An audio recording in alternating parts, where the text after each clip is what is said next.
నమస్కారం. Good time కార్యక్రమానికి స్వాగతం. విద్య, ఉద్యోగం, విదేశీయానం, గృహయోగం, భార్యాభర్తల మధ్య మనస్పర్ధలు, ఎటువంటి సమస్యలకైనా పరిష్కార మార్గాల్ని అందించేందుకు మనతో ప్రముఖ జ్యోతిష్య, వాస్తు, సంఖ్యాశాస్త్ర నిపుణురాలు, జ్యోతిష్య శాస్త్రంలో గోల్డ్ మెడల్ సాధించిన తొలి మహిళా జ్యోతిష్య, వాస్తుశాస్త్ర పట్టభద్రురాలు, జాతీయ అవార్డుతో పాటు ఎన్నో అవార్డులు, బిరుదులు సొంతం చేసుకున్న జ్యోతిష్య రత్నాకర డాక్టర్ ఈట్పుగంటి పద్మజారాణి గారు లైవ్ లో సిద్ధంగా ఉన్నారు. మీకున్నటువంటి ఎటువంటి జాతక సమస్యలకైనా తగిన సలహాలు, సూచనలతో పాటు పరిష్కార మార్గాలను తెలియజేస్తారు. మీరు కూడా వారితో మాట్లాడాలనుకుంటే కాల్ చేయాల్సిన నెంబర్స్ 7702344003, 7702344005. అలాగే కాల్ చేసే ముందు దయచేసి టీవీ వాల్యూమ్ పూర్తిగా మ్యూట్ చేసి లేదా టీవీకి దూరంగా వచ్చి మాట్లాడండి. నమస్కారం అండి. గుడ్ టైం కార్యక్రమానికి స్వాగతం అండి. మరి ఈ రోజు జన్మించిన వారి లక్షణాలు ఏ విధంగా ఉంటాయి, ఏ రంగాల్లో రాణిస్తారు, వారి బలాలు, బలహీనతలు తెలియజేస్తారా? తప్పనిసరిగా. సాధారణంగా వాళ్ళు పుట్టిన వాళ్ళ లక్షణాల్లో ప్రధానంగా తీసుకుంటే వాళ్ళందరితో కూడా చాలా కలుపుగోలుతనంగా ఉంటారు. చాలా ఆత్మవిశ్వాసం అనేది చాలా ఎక్కువగా ఉంటుంది. ఎలాంటి అంశాలనైనా సరే చిటికలో పరిష్కరించగలిగిన నేర్పు అనేది వాళ్ళకి సొంతం. అవతల వాళ్ళతో చాలా చక్కగా వాదించి వాళ్ళ మాటను నెగ్గించుకునే తత్వం అనేది వాళ్ళల్లో ఉంటుంది. అవతల వాళ్ళని క్రిటిసైజ్ చేసిన దాంట్లో కూడా అన్ని ఆలోచించుకొని, అంటే అవతల వాళ్ళకి ఉపయోగపడేట్టుగానే వీళ్ళ యొక్క ప్రతిలక్షణం అనేది ఉంటుంది. ప్రతి వ్యక్తికి ఉండే బలాలు, బలహీనతలాగా ఈ వ్యక్తుల యొక్క బలాన్ని గమనించినట్లయితే చాలా చురుకుగా ఉండడం, ఉత్సాహంగా ఉండడం, ప్రతి విషయంలో ఈజీగా కలిసిపోవడం అనేది, తర్వాత ప్రతి విషయంలో కూడా చక్కటి ప్లానింగ్, కన్స్ట్రక్టివ్ వర్క్ చేయడం అనేది వీళ్ళ యొక్క ప్రధాన లక్షణాలుగా చెప్పాలి. అలాగే వీళ్ళ యొక్క బలహీనతల్ని తీసుకున్నట్లయితే తొందరగా క్రిటిసైజ్ చేయడము, అవతల వాళ్ళని కొంత ఇబ్బందికరంగా మాట్లాడినందువల్ల అవతల వాళ్ళు మానసికంగా నొచ్చుకునేట్టుగా తెలిసి తెలియకుండా వీళ్ళు మాట్లాడడము, అవతల వాళ్ళ మనస్తత్వానికి తెలియకుండానే విరుద్ధంగా వెళ్ళి ఇబ్బందులు పడడం అనేది కొన్ని సందర్భాల్లో జరుగుతుంది. కాబట్టి దాన్ని ఓవర్కమ్ చేసినట్లయితే అన్ని విధాలుగా కూడా చాలా ఇంకా బాగుంటుంది జీవితం. అయితే వీళ్ళకి నప్పే రంగాలు ఏంటి అంటే, దేంట్లోనైనా సరే వీళ్ళు చాలా చక్కగా వాదన సమర్థత అనేది వీళ్ళకి అధికంగా ఉంటుంది. అందరినీ ఆకట్టుకునే తత్వం ఉంటుంది. కాబట్టి ఎలాంటి ఫీల్డ్ వీళ్ళు ఎంచుకున్నా కూడా దాంట్లో చాలా చక్కగా రాణిస్తారు. విద్యల్లో కూడా విదేశీ విద్యలు ఒకటి వీళ్ళకి చాలా బాగా రాణిస్తాయి. అలాగే వ్యాపార రంగాల్లో కూడా వీళ్ళకి చాలా చక్కటి నేర్పు అనేది ఉంటుంది. తర్వాత పొలిటికల్గా తీసుకున్నా, వ్యాపారం తీసుకున్నా, విదేశీ విద్యలైనా, ఇంకా ఇవే కాకుండా ఏ కొత్త రకమైన సబ్జెక్ట్స్ అయినా కూడా వీళ్ళు ఈజీగా గ్రహించి దాన్ని ఉపయోగించుకునే నేర్పు అనేది వీళ్ళలో అధికంగా ఉంటుంది. ఫస్ట్ కాల్ రెడీగా ఉన్నారండి. నమస్తే అండి, గుడ్ టైం కార్యక్రమానికి స్వాగతం. మీ పేరు? ఎక్కడి నుంచి కాల్ చేస్తున్నారు? 22 తూర్పుగోదావరి జిల్లా కాకినాడ దగ్గర నుంచి. మరొకసారి చెప్పండి. Date of birth? కాకినాడ దగ్గర నుంచి తూర్పుగోదావరి జిల్లా. ఓకే అండి, డేట్ ఆఫ్ బర్త్ చెప్పండి. 22/3/1989 అండి. 22/3/1989 అండి. రాత్రి 11:30. 22/3/1989 రాత్రి 11:30. ఏ ఊర్లో పుట్టారు? పోరాడండి, కాకినాడ దగ్గర. ఓకే, మీరు టీవీ చూస్తూ మాట్లాడుతూ ఫోన్ లైన్ లో మాట్లాడండి. సమస్య ఏంటో చెప్పండి. అదేండి, చదువు ఆగిపోయిందండి, ఏం ఉద్యోగం, స్థిరత్వం లేదండి. ఏం చేస్తున్నారు ప్రెసెంట్ మీరు? మామూలుగా ఇప్పుడు టైల్ పని చేస్తాను కాకినాడ. ఓకే, కొంచెం గట్టిగా మాట్లాడాలి. ఇందుకే మీరు ఏ నక్షత్రం చూసుకుంటున్నారు? అది మరి కన్యారాశి హస్త నక్షత్రంగా తెలిసిందండి. మరి ఓకే అండి, పద్మచారాణి గారు తెలియజేస్తారు, వినండి. అయితే ఆయన అడుగుతున్నది ఏంటంటే స్థిరత్వం గురించి అడుగుతున్నారు, వృత్తిపరమైన స్థిరత్వం గురించి. యాక్చువల్గా స్థిరత్వం అనేది వ్యక్తికి ఏర్పడడానికి నడిచే గ్రహస్థితి, గోచారం, ఉండే ఇల్లు, ఇవన్నీ కూడా తోడ్పడతాయి. యాక్చువల్గా మీ దాని ప్రకారం తీసుకున్నట్లయితే ఈ హస్త నక్షత్రము, ఈ కన్యారాశి అవ్వడం బట్టి, తర్వాత దాంతోపాటుగా నడుస్తున్న దశలు కూడా గోచారరీత్యా తీసుకున్నట్లయితే ఏలినాటి శనవడం బట్టి, తర్వాత ప్రధాన దశలు కూడా రాహు మహాదశ నడవడం అనేది, ఇవన్నీ కూడా ఎలా ఉన్నాయంటే ఇవేవి కూడా ప్రస్తుతం ఈ యొక్క జాతకానికి, ఈ లగ్నానికి అంత సపోర్టివ్గా ఉండని కారణాన స్థిరత్వం అనేది లేకపోవడము, స్థిమితం అనేది లేకపోవడము, ఏ రంగాన్ని ఎంచుకున్నా అందులో ముందుకు వెళ్లే ప్రయత్నాలు చేస్తున్నా అది సరిపోనితనంలాగా కొంత డిస్టర్బెన్స్ ఆఫ్ మైండ్ ఉండడం అనేది తప్పనిసరిగా జరుగుతూ వస్తుంది. అయితే దీనికి సంబంధించి చిన్న చిన్న పరిహారాలు మీరు పాటించినట్లయితే దాన్ని ఓవర్కమ్ చేయడం అనేది ఈజీనే. మొదటి పాయింట్ ఏంటంటే ఏలినాటి శని ప్రభావం ఇంకా మీకు కనీసం ఇంకా కొంతకాలం ఉంది. కాబట్టి ఈ రాగల 2 సంవత్సరాల్లో కూడా మీరు ప్రతి సంవత్సరం క్రమం తప్పకుండా వీలైనంత వరకు శనికి జపాలు చేసుకోవడం కానీ, దానాలు చేయడం కానీ, శనికి పోనీ ఇవన్నీ చేయలేకపోయినా శనికి సంబంధించిన స్తోత్రాలు మీరు పఠించుకోవడం కానీ, హనుమాన్ చాలీసా రిలేటెడ్గా ఏదన్నా మీరు విన్నా, ఇవన్నీ కూడా చాలా చక్కటి పరిహారాలు. అట్లీస్ట్ మీరు బయట చేయలేకపోయినా ఇంట్లో అయినా సరే వెంకటేశ్వర స్వామికి దీపారాధన చేయడం అనేది అయినా సరే చాలా చక్కటి పరిహారంగా చెప్పొచ్చండి. ఇవి మాత్రమే కాకుండా ఒకవేళ మీరు ఉండే ఇల్లు ఏదన్నా వాయువ్య దోషం ఉందా అన్నది కూడా గమనించుకోవాలి. వాయువ్య దోషం వల్ల కూడా కొన్ని సందర్భాల్లో మీకు స్థిమితం అనేది, స్థిరత్వం అనేది లేకుండా ఇబ్బంది పడడం జరుగుతుంది. కాబట్టి దాని పరంగా కొంత మీరు కేర్ తీసుకుంటే అన్ని విధాలుగా బాగుంటుంది. కనీసం ఎంత లేదన్నా రాగల 2 ఏళ్ల పాటు తర్వాతనే, దాదాపుగా మీకు 2015 మార్చి తర్వాత టర్నింగ్ పాయింట్ అనేది ఏర్పడుతుంది. అప్పటిదాకా ప్రస్తుతం ఎలా ఉన్నారో దాన్ని కంటిన్యూ చేయవలసిన అవసరం అయితే ఉంది. ఓకే, నెక్స్ట్ కాలర్ రెడీగా ఉన్నారండి. నమస్తే అండి, మీ పేరు చెప్పండి. రవి అండి. ఎక్కడి నుంచి కాల్ చేస్తున్నారు? విజయవాడ నుంచి. ఓకే అండి, డేట్ ఆఫ్ బర్త్ చెప్పండి. 31/7/88. 31/7/80 అండి. 88 అండి. 88. 31/7/88. సమయం చెప్పండి. ఉదయం 11:15 అండి. ఉదయం 11:15. ఏ ఊర్లో పుట్టారు? ఏ జిల్లా? తిరువూరు, కృష్ణా జిల్లా అండి. కృష్ణా జిల్లా. సమస్య ఏంటో చెప్పండి. జాబ్ అండి, 1 year నుంచి జాబ్ లేదు. MBA కంప్లీట్ చేశాము. ఓకే, అప్పటి నుంచి ఉద్యోగ ప్రయత్నాలు చేస్తున్నారు, జాబ్ కోసం వెయిటింగ్ అవునండి, అనమాట. అలాగే గవర్నమెంట్ జాబ్ కూడా సెట్ చేస్తున్నాం. తప్పకుండా తెలుసుకోవచ్చు. ఇంతకీ మీరు ఏ నక్షత్రం చూసుకుంటున్నారు? శతభిషం అండి. ఓకే అండి, పద్మజారాణి గారు తెలియజేస్తారు, వినండి. ఓకే. అయితే ప్రస్తుతం నడుస్తున్న గ్రహస్థితి ప్రకారం తీసుకున్నట్లయితే వృత్తిపరంగా స్థిరత్వం అనేది వీరు కూడా కోరుకుంటున్నది. అయితే దాదాపుగా ఇప్పటిదాకా నడిచిన సమయాన్ని తీసుకుంటే ఈ అష్టమ శని దోషం వల్ల ఒకటి, తర్వాత దాంతోపాటుగా నడుస్తున్న దశల్లో కూడా ప్రధానమైన దశ తీసుకున్నట్లయితే శని మహాదశ వీళ్ళకి నడుస్తుంది, మళ్ళీ శనిలో శని అంతర్దశ నడుస్తుంది. దీని యొక్క ప్రభావం దాదాపుగా ఒక 2 సంవత్సరాల పాటు అయితే ఉంది. అయితే ఈ అష్టమ శని దోషం వల్ల ఇప్పటిదాకా నడిచింది అది, ఇప్పుడైతే అది లేదు. అయితే దానివల్ల ఏంటంటే ప్రయత్నాలు ఎన్ని చేసినా కూడా దరిదాపుల్లోకి వచ్చిపోవడమో, లేకపోతే వచ్చిన దాన్ని మనం యాక్సెప్ట్ చేయలేని పరిస్థితితో, అంగీకరించలేని పరిస్థితుల వల్ల వచ్చిన దానికి యాక్సెప్ట్ చేయలేక కొంత డిస్టర్బెన్స్ ఆఫ్ మైండ్ ఉండడం అనేది సమయం అయితే ఇప్పటిదాకా అలా నడిచింది. కానీ ఇప్పుడు ప్రధానంగా తీసుకున్నట్లయితే అలాంటి పరిస్థితుల కన్నా కూడా దాదాపుగా నెక్స్ట్ ఇయర్ మే జూన్ దాకా కూడా ఇదే రకమైన పరిస్థితులు గడిచే అవకాశం ఉన్నప్పటికీ కూడా మీరు కొంచెం చిన్న చిన్న పరిహారాలు పాటించినట్లయితే అన్ని విధాలుగా కూడా బాగుంటుంది. మొదటి విషయం అది. ఇక రెండోది, ఎంత లేదన్నా కూడా మీకు బుధుడి యొక్క అంతర్దశ రావాలి, 2015 నుంచి వస్తుంది. కాబట్టి మీకు నెక్స్ట్ ఇయర్ తర్వాత అంటే మే జూన్ తర్వాత ఏదైనా జాబ్ లాంటిది వచ్చిన తర్వాత 2015 తర్వాత మళ్ళీ మీరు ఒక మంచి దాంట్లోకి, ఇంకా బెటర్ దాంట్లోకి మారే అవకాశాలు అయితే బలంగా కనబడుతున్నాయి. అయితే ప్రస్తుత పరిస్థితుల్లో మీరు చేయవలసిన పరిహారాలు ఏంటి అన్నది గమనించుకున్నట్లయితే దీనికి సంబంధించి గురుడికి సంబంధించిన ఏదైనా మీరు చేస్తే చాలా బాగుంటుంటే, గురుడికి సంబంధించిన పరిహారాలు అంటే దత్తాత్రేయుడికి సంబంధించినవి చేయొచ్చు, అలాగే గురువారం దేవాలయ సందర్శన చేయొచ్చు, లేకపోతే గురువారం నాడు శనగలు ఏదైనా మనం ఆవుకి పెట్టడం కానీ లేకపోతే దానం చేయడం కానీ ఇవన్నీ కూడా మంచి ఫలితాలుగా చెప్పచ్చండి. ప్రస్తుతం శని మహాదశలో శని అంతర్దశ నడుస్తుంది కాబట్టి అది ఇవ్వవలసినంత ఫలితాన్ని తొందరగా ఇవ్వదు, కాబట్టి అన్ని డిలే అయ్యే అవకాశాలు ఉన్నాయి. కాబట్టి శనికి సంబంధించిన తైలాభిషేకాలు వీలైనప్పుడల్లా చేయించుకోవడం అనేది చేయండి. ఇవన్నీ కాకుండా మీరు వాస్తుపరంగా ఏమన్నా ఈశాన్యం కానీ లేకపోతే దక్షిణం కానీ ఇబ్బందులు ఉన్నాయన్నది గమనించుకోండి. ఇబ్బందులు అంటే అది కట్ అయిపోవడం కానీ, తెగడం కానీ, పెరగడం కానీ ఇవన్నీ కూడా దీనికి సంబంధించిన దోషాలుగా చెప్తాము.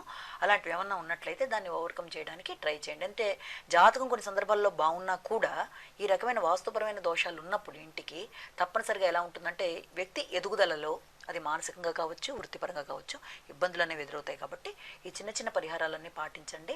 తప్పదు మేము ఈశాన్యంలోనే ఉండాలండి అని మీరు అనుకుంటే కనీసం 10% బెనిఫిట్ అన్న వాస్తుపరంగా రావడానికి అట్లీస్ట్ ఈస్ట్ వైపు తిరిగి కానీ వెస్ట్ వైపు తిరిగి కానీ మీ యొక్క ముఖ్యమైన కార్యక్రమాలు ఏదైనా అప్లికేషన్ ఫిల్అప్ చేయడం అవి చూసుకున్నట్లయితే చాలా బాగుంటుంది. నెక్స్ట్ కాలర్ రెడీగా ఉన్నారండి. నమస్తే అండి, మీ పేరు చెప్పండి. నమస్తే అండి, నా పేరు రాజమూర్తి అండి. కొంచెం గట్టిగా మాట్లాడాలి. ఎక్కడి నుంచి కాల్ చేస్తున్నారు? కాకినాడ నుంచి అండి. డేట్ ఆఫ్ బర్త్ చెప్పండి. మా అబ్బాయిది చెప్పండి. 28/10/97 అండి. సమయం? ద్వాదశి మంగళవారం ఉదయం 7:35 పుట్టాడండి. 97. 27/10. ఒకసారి డేట్ ఆఫ్ బర్త్ చెప్తున్నాను వినండి. 28/10/97 అండి. అవును మేడం. సమయం? సమయం అయితే 7:35 అండి, ఉదయం అండి. ఓకే, ఏ ఊర్లో పుట్టారు మీ అబ్బాయి? ఏ జిల్లా? అనకాపల్లి అండి, విశాఖ జిల్లా అండి. ఓకే, సమస్య ఏంటో చెప్పండి.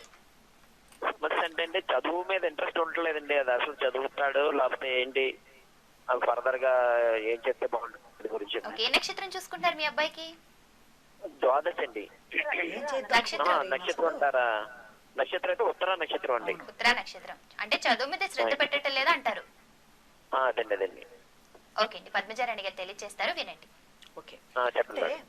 చదువు పరంగా స్థిమితం అనేది ఏర్పడడానికైనా లేకపోతే వ్యక్తిలో జడత్వం అనేది పోయి అన్ని రకాలుగా ఆశాభంగాలు లేకుండా ముందుకెళ్ళడానికైనా నడుస్తున్న గ్రహస్థితి తోడ్పాటు చాలా అవసరం అండి. మీ అబ్బాయి నక్షత్ర రీత్యా తీసుకున్నా, నడుస్తున్న గ్రహస్థితి రీత్యా తీసుకున్నా కూడా అది అంత ఫేవరబుల్గా ఉండే టైం అయితే ప్రస్తుతం నడవట్లేదు. దాదాపు 2007 నుంచి 2014 దాకా 14-15 దాకా కూడా నడిచే గ్రహస్థితి ఎప్పుడైతే ఏలినడిసిన దోషాలు అనేవి చదువుకునే సమయంలో వస్తాయో వ్యక్తిలో దాని మీద ఆసక్తి అనేది కొంత సన్నగిల్లడం, లేదా చదివిన చదువుకి తగినంత ప్రతిఫలంగా అంటే రిజల్ట్ రావడంలో లోటుపాట్లు అనేవి ఉండడం, ఇవన్నీ కూడా జరుగుతాయి తప్ప కంగారు పడవలసిన అవసరం అయితే లేదు. ప్రధానమైన దశను తీసుకున్నట్లయితే అది కూడా కుజ మహాదశ నడుస్తుంది. ఈ కుజుడు ఉన్న స్థానాన్ని తీసుకుంటే అది బాగానే ఉంది కాబట్టి కొంతవరకు పర్వాలేదు.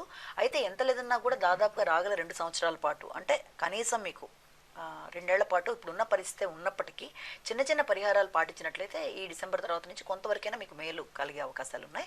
అందులో మొట్టమొదటిగా మీరు చేయవలసింది ఏంటంటే శనికి సంబంధించిన దానాలు చేయడం కానీ, శనికి సంబంధించిన జపాలు చేయించుకోవడం కానీ, ఇవి మాత్రమే కాకుండా తప్పనిసరిగా ఈ వెంకటేశ్వర దీపారాధన లాంటిది కానీ, లేకపోతే ఏదైనా నువ్వులకి సంబంధించింది ఎవరికన్నా మీరు పంచడం కానీ, అంటే మీరంటే ఈ అబ్బాయి చేయడం, ఇవన్నీ కూడా చాలా చక్కటి పరిహారాలుగా ఉంటాయి. ఎప్పుడూ కూడా శని దశలు నడుస్తున్నప్పుడు, అది ఏలినాటి శని కావచ్చు, ఏ శని దశలు అయినా కూడా నడుస్తున్నప్పుడు మన గ్రహస్థితి యొక్క తోడ్పాటు కూడా లేనప్పుడు వ్యక్తి తప్పనిసరిగా ఆ విషయాలు అర్థం చేసుకొని, జ్యోతిష్యం ఎందుకు తెలుసుకుంటున్నాం, జరగబోయే ఇబ్బందులని ఓవర్కమ్ చేయడానికి, దాని పరంగా ఎంత క్రమశిక్షణగా ఉంటే, అంటే దాని మీద మనం కాన్సన్ట్రేట్ చేయడము, ఎప్పుడు క్రమశిక్షణగా ఉండడం, ఇలాంటివన్నీ చేయడం బట్టి శని యొక్క దోషాలకి మనం నిజంగా పరిష్కారాలుగా మొదటి పరిష్కారమే మనిషి క్రమశిక్షణ పరంగా ఉండడం అనేది.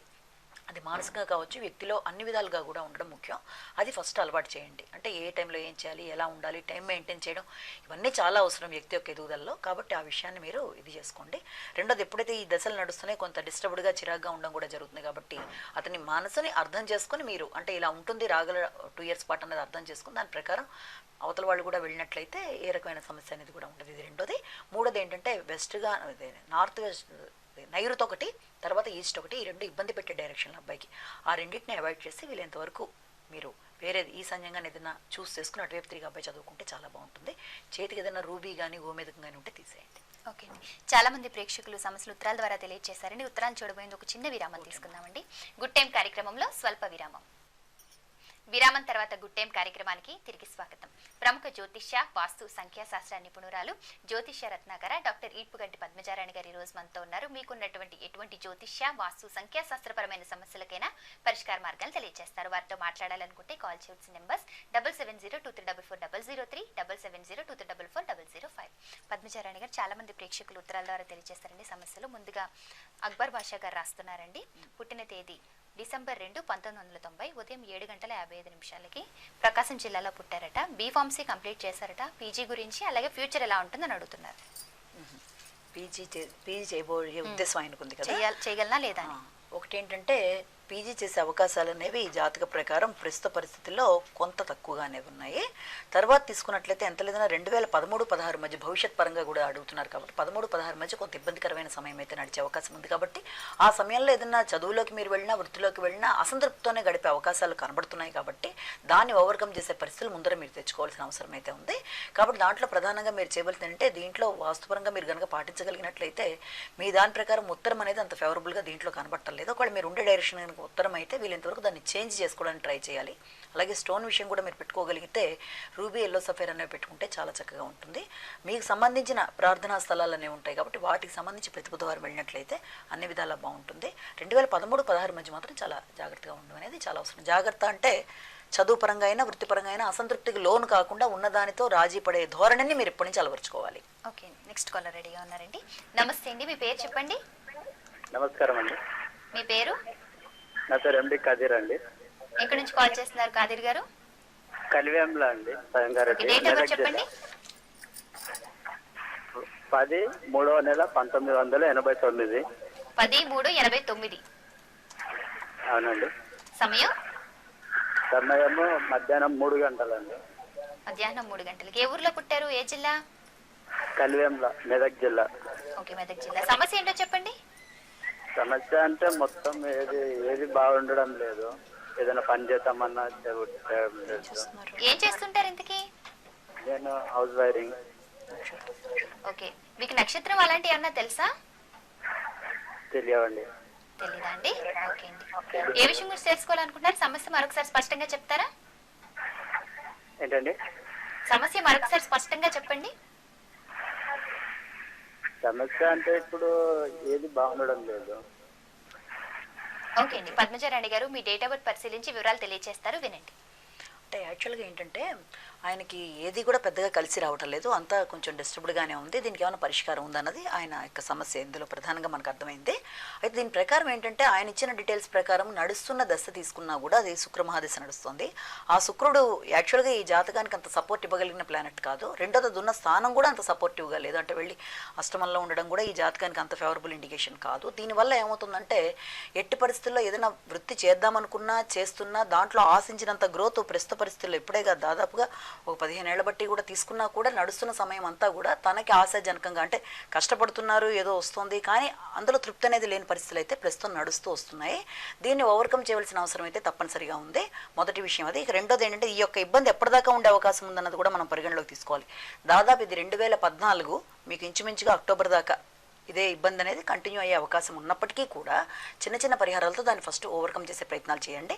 తర్వాత 2014 నుంచి చాలా చక్కటి టర్నింగ్ పాయింట్ అనేది మీకు ఏర్పడే సూచనలు అతి బలంగా ఉన్నాయి. మొట్టమొదటిగా మీరు చేయవలసింది ఏంటంటే మీకు సంబంధించి ప్రతి శుక్రవారం మీ ప్రార్థనా స్థలాలకు వెళ్ళడం అనేది చాలా చాలా ఇంపార్టెంట్. అక్కడికి వెళ్ళడము, ఎక్కువ కాలం అక్కడ ఎక్కువ సమయాన్ని కేటాయించడము, ప్రార్థన చేసుకోవడం అనేది అక్కడ మనకి ప్రధానంగా కావాలి, మొదటి పాయింట్. అలాగే ఏదైనా చేతికి తెల్లరాళ్ళు కానీ తెల్ల స్టోన్ సంబంధించింది ఏదైనా సరే అది ఉంటే మీకు ఆశించినంత గ్రోత్ అనేది ఉండదు కాబట్టి వీలైతే అది తీసేయడం అనేది చాలా చాలా ఇంపార్టెంట్. వీటితో పాటు ఇంకొకటి అతి ప్రధానమైన ఇంకొక అంశం ఏంటంటే ఒకవేళ మీరు ఉంటున్న ఇంటికి కానీ లేకపోతే మీరు సొంత ఇల్లు కావచ్చు, అది అద్దెల్లు కావచ్చు, ఏదైనప్పటికీ కూడా అక్కడ ఏదైనా మీకు ఆగ్నేయం కానీ దక్షిణం కానీ ఈశాన్యం కానీ ఈ మూటికి సంబంధించిన ఎంట్రన్స్లు ఉన్నా లేకపోతే అందులో మీరు ఉండి ఏదైనా కార్యక్రమాలు నిర్వహించుకుంటున్నా ఆశించిన గ్రోత్ ఉండడంలో కొంత వెనకబడే అవకాశాలనే, ముఖ్యంగా ఆగ్నేయానికి సంబంధించిన ఇబ్బంది అనేది లేకుండా చూసుకోవాల్సిన అవసరం చాలా చాలా ఉంది.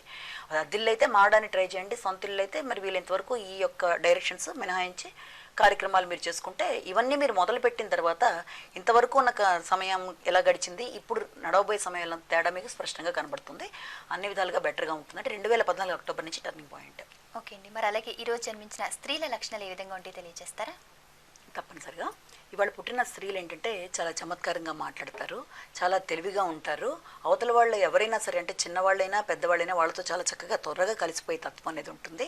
అందరినీ కూడా చాలా ఫ్రెండ్లీగా దగ్గరికి తీసుకోవడం అనేది, అలా అన్ని రకాల లక్షణాలు ఉన్నప్పటికీ కొన్ని సందర్భాల్లో ఎందుకో సడన్గా మూడిగా అయిపోయే మనస్తత్వం కూడా వాళ్ళలో ఏర్పడుతూ ఉంటుంది. అంటే ఎందుకో అని కాదు, వాళ్ళకి మానసికంగా ఏదైనా ఇబ్బందులు ఎదురైనా దాంట్లో వాళ్ళలో వాళ్ళు ఘర్షణ పడ్డం అనేది, అంటే అలాంటి ఇబ్బంది వచ్చినప్పుడు వాళ్ళు ఇతరులతో షేర్ చేసుకునే తత్వం అనేది కొంత తక్కువగా ఉంటుంది. ఇతరులకు ఏదైనా ఇబ్బంది ఉంటే దాన్ని షేర్ చేసుకొని దాన్ని ఓవర్కమ్ చేయించడానికి ముందుంటారు తప్ప వాళ్ళకి ఎదురైన ఇబ్బందిని ఇతరుల దగ్గర షేర్ చేసుకునడానికి కొంత వెనక ముందు ఆడే ధోరణి అనేది వాళ్ళల్లో ఉంటుంది. కాబట్టి ఆ రకమైన లక్షణాన్ని కనుక ఓవర్కమ్ చేసుకున్నట్లయితే వాళ్ళు అన్ని విధాలుగా కూడా హ్యాపీగా ఉండే అవకాశాలు ఉన్నాయి. నెక్స్ట్ కాలర్ రెడీగా ఉన్నారండి. నమస్తే అండి, మీ పేరు చెప్పండి. నా పేరు సుస్మిత అండి. ఎక్కడి నుంచి కాల్ చేస్తున్నారు? వెస్ట్ గోదావరి అండి. డేట్ ఆఫ్ బర్త్ చెప్పండి, కొంచెం గట్టిగా మాట్లాడండి. నాది నక్షత్రం తెలుసండి, శ్రవణ నక్షత్రం 3వ పాదం అండి. డేట్ ఆఫ్ బర్త్ తెలీదా అండి? తెలుసండి. చెప్పండి. 1983 83 5వ నెల 5వ తారీఖు అండి. ఓకే. 5వ నెల ఎన్నో తారీఖు అండి? 5వ తారీఖు అండి. ఓకే. 5583. అవునండి. 6:45 అండి ఉదయం. సమయం మరొకసారి చెప్పండి. 6:45 అండి ఉదయం అండి. అవునండి. ఏ ఊర్లో పుట్టారు, ఏ జిల్లా? తూర్పు గోదావరి జిల్లా అండి, ఈస్ట్ గోదావరి. ఓకే. ఏ నక్షత్రం చూసుకుంటున్నారు? శ్రవణ నక్షత్రం 3వ పాదం అండి. ఓకే. సమస్య చెప్పండి. లేదండి, అంటే మ్యారేజ్ అయిపోయిందండి, ఓ బాబు అండి. అది మా హస్బెండ్కి నాకు అప్పుడప్పుడు చిన్న చిన్న గొడవ వస్తూ ఉంటుందండి, ఎందువల్ల అంటారని తెలుసుకుందామనండి. తప్పకుండా అండి, పద్మచారాణి గారు తెలియజేస్తారు. ఆయన యొక్క నక్షత్రం ఏమన్నా ఐడియా ఉందా ఈమెకి? పోనీ మీ వారి నక్షత్రం ఏమన్నా మీకు తెలుసా అండి? హస్త నక్షత్రం అండి. హస్త నక్షత్రం. ఓకే, సరేమ్మా. ఇప్పుడు ఆవిడ అడిగింది ఏంటంటే భార్యాభర్తల మధ్య మనస్పర్ధల్లా వస్తుంటాయి, దానికి ఏమిటి కారణం అని చెప్పి అడగడం జరిగింది. దీనికి ఏంటంటే ప్రధానంగా మీ చార్ట్ పరంగా తీసుకున్నట్లయితే మీ యొక్క నక్షత్ర రీత్యా కానీ మీకు నడుస్తున్న గ్రహస్థితి వల్ల కానీ మన పెద్ద చెప్పుకోదగినంత ఇబ్బందికరమైన సమయం అయితే కాదు. అయినప్పటికీ కూడా 2011-13 మధ్య ఎప్పుడైతే గురు మహాదశలో గురుడు యొక్క అంతర్దశ నడుస్తుంది, అది సప్తమానికి ఇండికేట్ చేస్తుంది. సప్తమంలో రిట్రాగ్రేటెడ్ అంటే వక్రించిన గురుడు ఉండడం అనేది, తర్వాత లగ్నంలో బుధుడు, ఈ రెండు ఒకదానికొకటి చూసుకోవడం అనేది ఒకటి. తర్వాత ఇక రెండో విషయం వచ్చేటప్పటికి మీకు నడుస్తున్న దశలు ప్రధానంగా గురువులో గురుడే అవ్వడం అనేది, అంటే అది సప్తమంలో ఉండడము. సప్తమం అంటే భర్తకు సంబంధించిన అంశాలు, సొసైటీకి సంబంధించినవి కూడా ఇండికేట్ చేసే అవకాశాలు ఉన్నాయి. దీనివల్ల ఇది నార్మల్గానే కనబడుతుంది, అంటే చెప్పుకోదగినంత ఇది దీంట్లో లేదు. ఇక మీ వారి నక్షత్రం ఏంటని అడిగినప్పుడు మీరు హస్త నక్షత్రం అని చెప్పడం జరిగింది. హస్త నక్షత్రం అంటే వాళ్ళకి ఆల్రెడీ ఏలినాటి శని నడుస్తుంది. ఇది దాదాపు 2007 నుంచి 7.5 సంవత్సరాల పాటు దీని యొక్క ఇబ్బంది అనేది ఉంటుంది. దీనివల్ల ఎలా ఉంటుందంటే భార్యాభర్తల్లో ఒకళ్ళకి ఏలినాటి శని నడుస్తున్నా, కొన్ని సందర్భాల్లో ఇద్దరికీ నడుస్తున్నా అభిప్రాయ భేదాలు, మనస్పర్ధలు, ఒకళ్ళన్నది ఒకళ్ళకి వేరే రకంగా అర్థం కావడము, ఎంతో మంచిగా ఇష్టంగా ఉన్నప్పటికీ సడన్గా ఇద్దరి మధ్య తెలియని చిన్న చిన్న గొడవలు రావడం అనేది, దాంతో ఇబ్బందికరమైన వాతావరణం అనేది అక్కడ రావడము, తర్వాత మళ్ళీ చాలా ఈజీగా సమసిపోవడం అనేది కూడా జరుగుతూ ఉంటుంది. కాబట్టి దీనికి కారణం ఏంటంటే నడుస్తున్న దశల్లో ముఖ్యంగా గోచార రీత్యా ఏలినాటి శని ప్రభావం వల్ల ఇలా జరుగుతూ ఉంటుంది. కాబట్టి దాన్ని ఓవర్కమ్ చేయడానికి 2 మార్గాలమ్మా. మొట్టమొదటి ఏంటంటే, ఒక సమస్యకి కారణం అనేది మనకు తెలిసినప్పుడు, ఆ సమస్య మళ్ళీ మళ్ళీ వస్తున్నప్పుడు దానికి మనం రెడీ అయిపోయి ఉండడం. అంటే ఏంటంటే, ఈ రకంగా గ్రహస్థితి వల్ల, ఈ రకమైన ఏలినాటి శని వల్ల ఇబ్బంది ఉంది అన్న విషయాన్ని ఇప్పుడు మీరు తెలుసుకున్నారు కదా. ఆయన జాతక ప్రకారం అపార్థాలు, మనస్పర్ధలు అనేవి, భార్యాభర్తల మధ్య చిన్న చిన్న కలహాలు, ఒకళ్ళతో ఒకళ్ళు సరిగ్గా అర్థం కాకపోవడం అనే సమయమే ఇంకా దాదాపు ఒక 2 సంవత్సరాల పాటు దాకా ఉంది. దాదాపు మ్యాక్సిమం 1.5 year 2 year. కాబట్టి 2 ఏళ్ల పాటు మీరు ఆయన ఏం మాట్లాడినా కూడా, ఒకవేళ మీరు ఆయన అర్థం చేసుకుంటూ ముందుకు వెళ్ళిపోవడం, లేకపోతే వీళ్ళంత మౌనం వహించడం అనేది, ఇలాంటివి చేయడం అనేది అన్నిటికంటే ప్రధానంగా మొట్టమొదటి చేయవలసిన అంశము. ఇక రెండోది వచ్చేప్పటికి, మీ జాతక ప్రకారం కూడా గురుడికి సంబంధించిన దశ నడుస్తుంది కాబట్టి, గురుడిలో గురుడు కాబట్టి, మీరు వీళ్ళంతవరకు గురుడికి సంబంధించిన శనగలు దానం చేయడం అనేది, దత్తాత్రేయుడి సంబంధించిన పఠించడం అనేది చేయడం, తర్వాత మీకు ఏమైనా వాస్తుపరంగా వెస్ట్ రిలేటెడ్గా ఉన్నారేమో మీరు చూసుకోవడం అనేది కూడా కావాలంటే, జాతకపరంగా కొన్ని సందర్భాల్లో ఇబ్బందులు లేనప్పుడు తప్పనిసరిగా మనకి ఈ ఇబ్బందులు కూడా ఉండే అవకాశం ఉంది. కాబట్టి మీరు ఈ విషయాన్ని కూడా పరిగణలోకి తీసుకోండి. ఎందుకంటే ఎప్పుడు కూడా మనకి కుటుంబ స్థానంలో కానీ, కుటుంబ కారకుడికి సంబంధించి కానీ ఆ దశలు నడుస్తున్నప్పుడు, అదే సమయంలో మన ఇంట్లో వాళ్ళకి ఏలినాటి శనులు నడుస్తున్నప్పుడు భార్యాభర్తల మధ్య విభేదాలు రావడం, సమస్య పడడం సహజమే. ఈ ప్రయత్నం మీరు చేయండి. ఇక నుంచి ఆయన ఏం చెప్పినా మీరు వింటూ, దాని ప్రకారమే మీరు ఎడుతూ, వీళ్ళెంత మౌనంగా మీరు ఉంటే సమస్య అనేది సాల్వ్ అయిపోతుందండి. ఓకే, నెక్స్ట్ కాలర్ రెడీగా ఉన్నారండి. నమస్తే అండి, మీ పేరు చెప్పండి. Hello hello, hello madam. నమస్కారం, మీ పేరు? రాజు. కొంచెం గట్టిగా మాట్లాడాలి. మీ పేరు మరొకసారి చెప్పండి. రాజు. రాజు గారు, ఆ. ఓకే, మొహమాట పడకుండా మాట్లాడండి, కొంచెం గట్టిగా. డేట్ ఆఫ్ బర్త్ చెప్పండి. 30వ తారీఖు 4వ నెల 1975. 30/4/1975. సమయం పగలు 11 గంటలకు. ఉదయం 11 గంటలకి. ఏ ఊర్లో పుట్టారు? రాత్రి మహబూబ్ నగర్ జిల్లా నాగర్ కర్నూలు. ఉదయం 11 గంటలకి. ఏ ఊర్లో చెప్పండి ఒకసారి. మహబూబ్ నగర్ జిల్లా Nagarkurnool. Okay, date of birth ఎవరిదండి? ఓకే అండి, కాల్ డిస్కనెక్ట్ అయింది. అసలు ఎందుకు చేశారో కూడా తెలియదు. నక్షత్రం రాసి చెప్పండి వారికి. ఓకే, ఇది మూల నక్షత్రం అండి, మొదటి పాయింట్. తర్వాత ధనుర్రాశి. సరే, ఓకే అండి. మరి అలాగే ఈ రోజు జన్మించిన స్త్రీల లక్షణాలు తెలియజేస్తారు కదా, మరి వారి వైవాహిక జీవితం గురించి కూడా తెలియజేస్తారా? వైవాహిక జీవితం అంశం వచ్చేటప్పటికి, వీళ్ళు చెప్పాను కదా ఇందాక, వీళ్ళు చాలా ఫ్రెండ్లీగా ఉండడం అనేది, అవతల వాళ్ళ సమస్యను వీళ్ళు అర్థం చేసుకోవడం అనేది, ఈ రకమైన చాలా మంచి లక్షణం వీళ్ళలో మనకి ప్రధానంగా కనబడుతూ ఉంటుంది.